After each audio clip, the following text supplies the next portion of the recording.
Hi Emily, since I can't be out there, I want to show you what I'm doing here. I'm going to make some Steak Forestiere tonight, and I want you to learn how to do it. So here we go.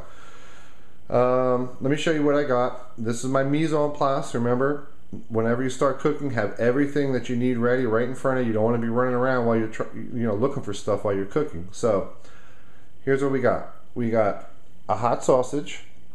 We have a New York steak here. We have 2 tablespoons of butter. There's a half a shallot, 4 mushrooms.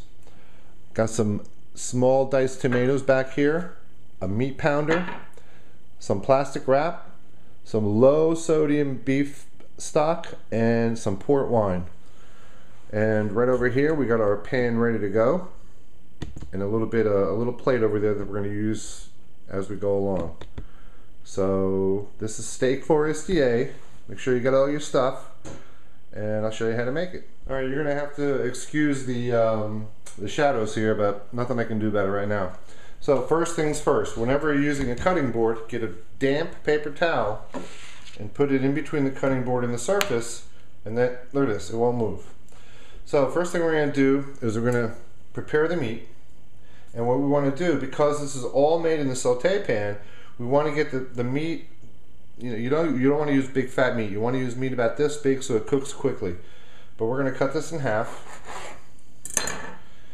and then we're going to take some plastic wrap. We're going to put it like this. Put the meat in the plastic wrap and cover it up. And the reason we do this is because it allows it to be pounded even. Okay, so we got the meat in between the plastic wrap. We're going to take the pounder, don't use this end, use the flat end. And we're just going to pound it a little bit, round and round and round and round. So that it's about, I don't know, ½ inch thick. Okay? And as soon as that's done, we can take it out. One of the things about Forestiere is it's supposed to be a very peppery sauce. Back in the old days, this was the #1 spice, so we're going to put lots and lots of pepper.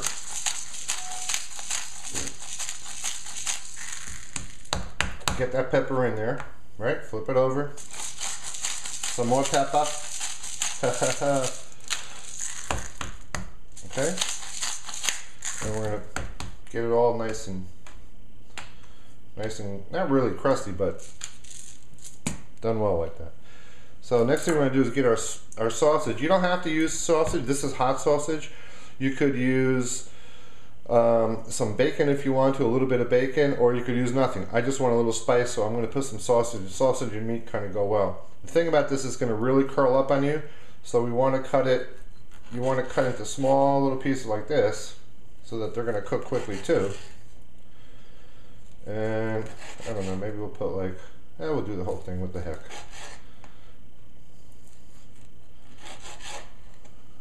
Okie doke. So we got our sausage ready, and the meat is ready.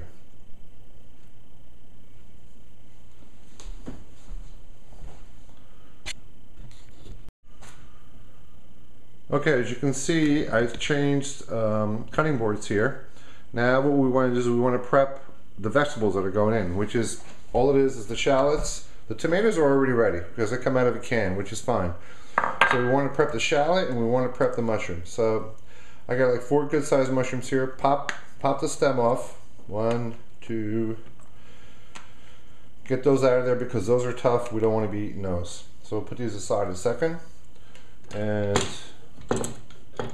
where's my knife? Here's the shallot. Now I took a shallot and I cut it in half, and you can see how now you want to cut it down deep enough so that when you slice it, we want to get little tiny pieces. And the way to do that is to kind of go around, leave it intact, go all the way around like this, so you can see what we got now, and then turn it the other way and slice it up like that. Okay, got nice little pieces here.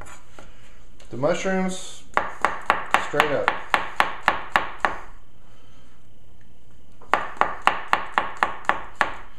Remember, always keep your fingers curled when you're cutting, because if you go, and make sure you have a sharp knife. A sharp knife is a safe knife, because a sharp knife will always cut where you're going. A dull knife, you're going to go like this, and if you get your fingers out, that's how you're going to watch the end of your finger go whoop. So keep your fingers curled in, because if you do miss, you're going to hit here. You're not going to take off the tip of your finger. Okay?